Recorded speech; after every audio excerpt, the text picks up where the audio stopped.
Hey everybody, how's it going? Hope y'all having a wonderful day today. We're gonna be looking at a video here. It's me beating my camera up apparently.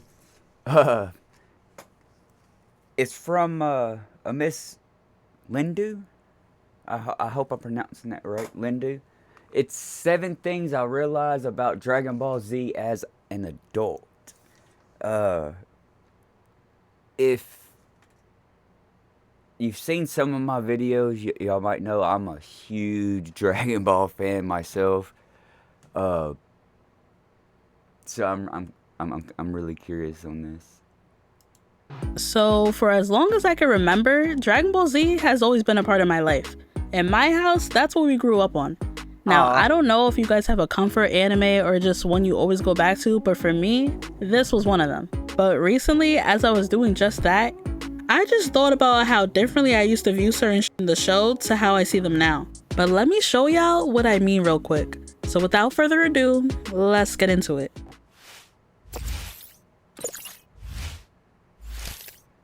It is true, as I've gotten older, I've done that too. One thing that Goku is not good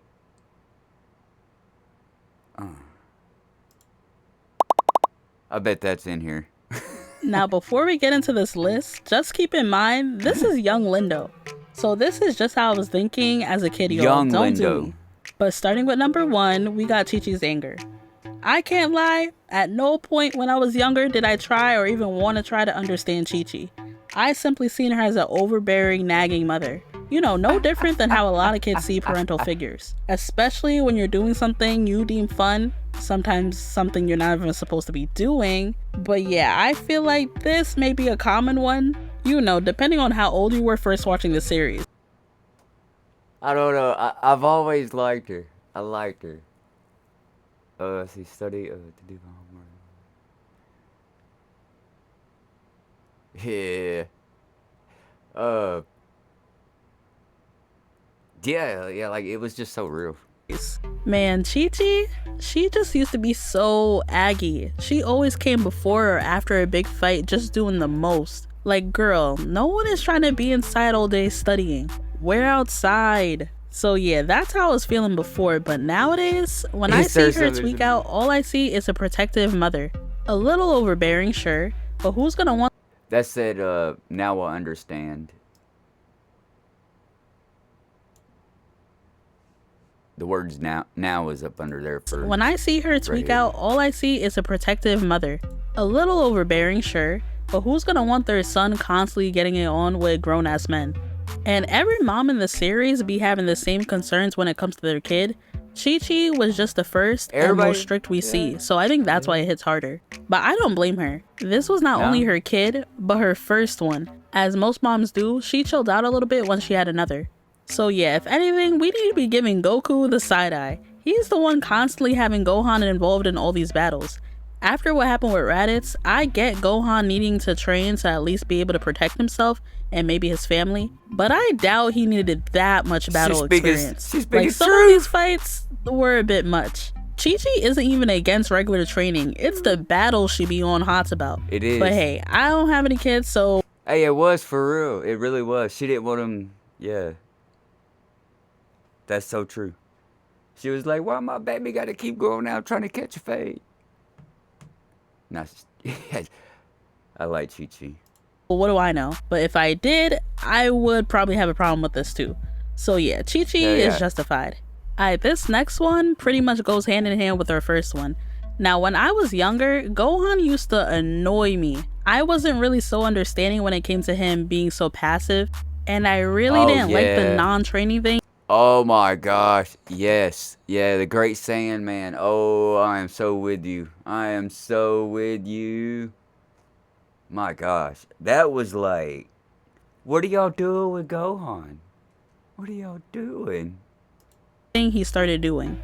It's literally why I hated his little school arc so much. But basically, I just seen him as someone with lots of potential, yeah, but what good is it when you're always selling? Don't get me wrong though, I loved when he actually did perform, but I do understand why he decided he wanted to live a more normal life. Like, can you really blame him? But not gonna hold you, If this is what Gohan wanted, he should have stood on it a little bit more. He was really letting Vegeta, of all people, eat him up about this. I would have been like, you doing all this training, but you don't be putting on for real. Like, yeah, I should have been training, but calm down. Vegeta really went in on him just to let Babidi put that M on his head in a couple more episodes.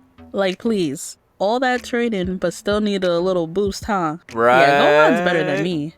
But anyways, let's move on to our third one, and I think this is my favorite adult realization. Oh, Hercule. So growing up, I didn't really like Hercule. He was just too phony for me. But my dad, on the other hand, he kept gassing this man up. I loved him. I loved him. Good businessman. Oh yeah, big good businessman. Loved his daughter. Oh yeah. I wonder what she thinks here. Yeah. I could see that as someone, yeah. At younger age. I could see that, yeah. I could see that. Because he was always so. But my dad, on the other hand, he kept gassing this man up. I did become less annoyed with him as the series went on, but now that I'm older, I see the hype. Besides anyone who trained under Master Roshi or Tien himself, Hercule is the strongest human on Earth. Plus, I'm sure he's the only human to never have to be wished back. So it's not like he's a total fraud now. Sure, he's taking credit for things he didn't do, like killing Cell and Boo, but let's not act like he didn't play a huge role in both fights. Wait, what? Did you did that? Strongest human on Earth. Plus, I'm sure he's the only human to never have to be wished back. So it's not like he's a total fraud now. Sure, he's taking credit for things he didn't do, like killing Cell and Boo, but let's not act like he didn't play a huge role in both fights. He technically do be saving the Earth. So boom. During the Cell saga, we got him, first of all, attempting to fight Cell, which obviously didn't go well. But then, after fully seeing what Cell was capable of, we got him still risking his life bringing Android 16's head over to Gohan. Yep. Which is super important because his death is what ended up sending Gohan over the edge. Why? I don't know, but it did. Yeah. Then with the Boo saga, he's even more important. First, we got him befriending Boo and putting him on game. Like, what you're doing right now, it's not it. Like, he really saved the universe. Got Boo to agree to not do it anymore. Eventually though, because it could just never be that simple, the evil and the good in him was forced to separate. And then he did his big one, speaking to the people of Earth, because they were not listening to Goku and Vegeta. People of the Earth, raise your hands up right now or you're all going to die! Raise your hand up now or you He all even managed to die! carry Vegeta away so Goku could drop the thing. And don't let me get into how often he's hit by someone way stronger than him. Yeah. He should not be surviving those. And to top it off, he's Yeah, Cell sent him through that mountain. far from stingy with the winnings. The Nick be splitting bread, so you just gotta respect it. Yep. I don't know what Kid Me was on, hating on the champ. So next up, we got the Bulma leaving Yamcha for Vegeta situation. Now, according to Future Trunks, Bulma got tired of Yamcha playing the field. Don't make fun of me, but I didn't realize Trunks meant cheating when he said this. I just thought he was simply like a ladies' man. So, you know, I definitely felt a little bad when Bulma moved on to Vegeta. Vegeta was literally the reason why Yamcha went out the way he did. So moving on with him, it was a little OD. It's kind of like you getting fired and your girlfriend moves on to your boss. And not even just a temporary thing, like they're dead ass happy. Yep. City grows up. Nah, but for real, this is gonna sound a little foul, but how I'm feeling nowadays, whether he's a ladies' man or simply a cheater, I still would prefer Vegeta too. Yeah. Now, I'm not saying she was right for doing it like that, but I do get it. And I know people are usually like, how could she fuck with... Yeah, Vegeta did. Yeah, I agree. Vegeta had a... Yeah, he'd better husband. Best character development in the whole series too. In my opinion. With someone like Vegeta after all the shit he's done. But putting that aside, when we see them in Super, Vegeta is a good husband and father. Same with GT. Plus with the Yamcha thing, dealing with the guy... Hold up, I thought we all had an agreement we don't talk about GT. Guy who's constantly lusted over it just has to be annoying. Too much comes with it. Says then like on top a club. of all this attention, he's also cheating. So that means he can't even contain himself when tempted. He should have really been moving like this. Noodles are delicious. Here, try some. I'm not hungry! Yeah, he did bad. And since he's always around, I just know he thinks about this from time to time. But let's move on to Yamcha's upgrade. So with Vegeta, back then he was really hard to like. Losing fights is one thing, but a lot of the time he was just getting completely embarrassed or outclassed. I couldn't really get behind that type of losing streak. Only beating scrub type characters just wasn't doing it for me. Plus, to make matters worse, he kept coming off as highly delusional and also kind of a hater. So I couldn't even get behind him like how I would for a proper underdog. As the series continued though, he had immense character development that I actually did appreciate then, but I appreciate even more now. He really came a long way when you look back at it. Yeah. Y'all gotta remember, Vegeta was the Prince of All Saints, literally royalty. And it's quite obvious he never had to pop out and show niggas until he met Goku. His battle with Goku was the first time he's ever been pushed like that. So constantly being done up by, in his words, a low-class Saiyan warrior, it gotta hurt. Ooh, and to top it off, not only did Goku surpass him, but his son too. Goku's look. That look on Goku, he's got that look. I see why he was in his feelings after that one. Now, I know a lot of people hate the Buu saga for whatever reasons, but regardless of any issues you have with it, you gotta give credit when it's due. The way they handled Vegeta's character development. Personally, with me, the reason that I have issues with the end of the Cell saga and the Buu saga is because when they was releasing it, they was having issues with the timing and stuff, so they would like just reboot it right back at the beginning of Cell. So it was just like watching half of each series or each saga, and they reset it right back there, then come back, and you're like, you never get through it, and it was just like, man. And we only had it on Wednesdays on that Toonami. Was chef kiss. For most of the series, Vegeta was fighting on the good side, yeah, but only for his own personal reasons. Yeah. And I'm not even knocking him for fighting for selfish reasons, because Goku does it too to an extent. He does. My thing was more so, you can want to get stronger without hating on the next man so much. Being motivated is fine, but you don't have to have so much malice with it. So finally seeing him accept what we all knew already, and also fighting for someone other than himself, it was really a full circle moment. We really got a 2-in-1. He went from questioning how Goku could easily sacrifice his life for others to literally doing the same thing in the next arc. That's growth. But yeah, yo, I just feel like over the years, I just learned to appreciate Vegeta's character development more and more. Okay, so this one is really a conspiracy, because growing up, OG Broly was pretty much my favorite Dragon Ball movie, but with all the times I've watched it, not once did it occur to me that the reason Broly was mad was deeper than the crying. This is the latest realization I've had for the show, because I didn't start thinking about this as a possibility until a few months ago. I seen a short of someone trying to explain it, and it's not your fault. That's entirely like what everyone was pushing out. Yeah, no one was ever explaining it. Not fully. And then of course I just looked into it myself. And basically, there's a few theories out there, but I only really found two to be the most likely. One is that Broly was more so mad because while being stabbed, the last thing he hears is Goku's crying, so he develops PTSD from that. And the second theory was, since Goku had a really low power level, while he had an abnormally high one, maybe his displays of weakness, you know, the crying, just really upset him. I don't know, the whole thing is iffy. I'm not really sold on either one, but I did want to include it because if they were indeed going for something like that, then wow. I promise you, this gotta be the biggest Dragon Ball Z misconception ever. That shit was not clear at all. But let me know in the comments if y'all believe any of the conspiracies, or if you... What I think it was is because they sent Broly off. You know, his dad, wow, Paragus? Yeah, he kind of started pushing the blame on the Bardock and King Vegeta too. I think that had a little bit to do with it.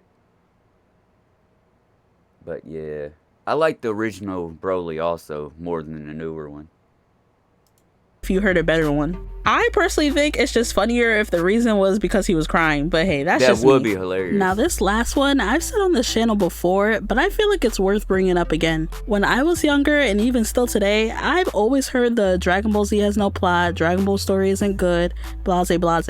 And I never really argued against it until I got older and realized I never just actually heard because that. something has a simple story doesn't necessarily make it bad. Now, if you want to say it's a bad story because of the plot holes or things that may not make sense, that would be more understandable. But not gonna lie, Tori did write it one page at a time, though. Like, he was literally giving him a page, like, pages a day. Like, it was wild. just because something has a simple story doesn't necessarily make it bad. Now, if you want to say it's a bad story because of the plot holes or things that may not make sense, that would be more understandable. But not gonna lie, this could just be me, but I don't feel like a few plot holes makes an entire story bad. I'm with Like, you. you're saying the whole thing is just bad now? I don't know. I like to remember that writers are human too. So as long as the story is entertaining and the majority of it Rest makes in sense, peace, how Tori. can I call it a bad story? Oh, and there's plenty of anime with plot holes or just something off that I feel the same way too. Every one of those, sorry about that, y'all. That pop sound. Those are all, also, people don't want to admit it, but they were inspired by Tori. The, people have all come out and said it, but they knew each other too, though, like, that's why, yeah. So as long as the story is entertaining and the majority of it makes sense, how can I call it a bad story? Oh, and there's plenty of anime with plot holes or just something off that I feel the same way too. But for Dragon Ball Z's case, I for one always watch for the humor aspect and the fights, not to have my mind absolutely blown by the plot. Hey, that's actually what Dragon Ball was meant to be, is a comedy. Or just something off that I feel the same way too. But for Dragon Ball Z's case, I for one always watch for the humor aspect and the fights, not to have my mind absolutely blown by the plot. Not everything has to have a deep ass thorough story, like damn. Sometimes Facts. it's good to just vibe out. But if I'm being honest, I really think Dragon Ball Z excels in exactly what it was meant for. It's always kept its comedic roots. You got cool and man. interesting enough. Oh no. Was that, which one was that one? See, that's when he was looking up like that. So that's the, no, that's not the Solitude. That's the Victory Dance. Roots. You got Captain cool and Ginyu. interesting enough characters you can be invested in. Of course, the great fights. I'm gonna go out on a limb and say I think Toriyama accomplished his goal. I don't know if it's because Dragon Ball Z was my first anime ever or because I'm a real sucker for nostalgia, but no matter how much anime I watch, I always hold Dragon Ball Z close to my heart. But yeah, y'all, let me know in the comments what some other realizations you've had over the years, or even if you always understood any of these. This was just a video I wanted to get out to y'all while I work on the other ones you guys were voting for in the poll. But with that said, like, comment, subscribe, and I'm gonna leave y'all with this. I'm going to pause it on this one because it doesn't look like, see, it's in credits. So I'm going to leave it here because it's got her information right here. Whoops. Let me go back just a little bit. While I work on the other ones you guys were voting. There it is. There's her information there. I will also have the down in the, but I want to talk about this stuff. Me personally, I honestly didn't fully understand it all when I was growing up either. Not fully, but I really, really hate to say this too, like how some of the things that you said was, one thing that I really noticed is, I don't want to say it, Goku is a horrible dad.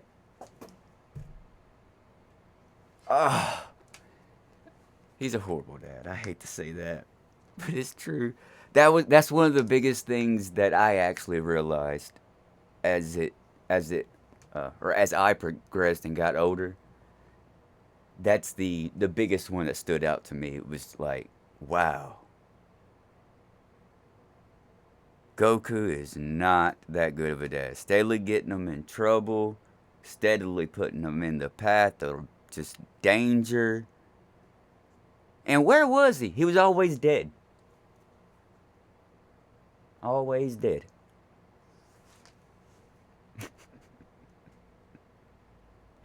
Oh, I love Dragon Ball, y'all. Let me get out of here, though. It's a long video. Hey, Young Lindo, that was a good video. And I agree with, yeah, that was a good video.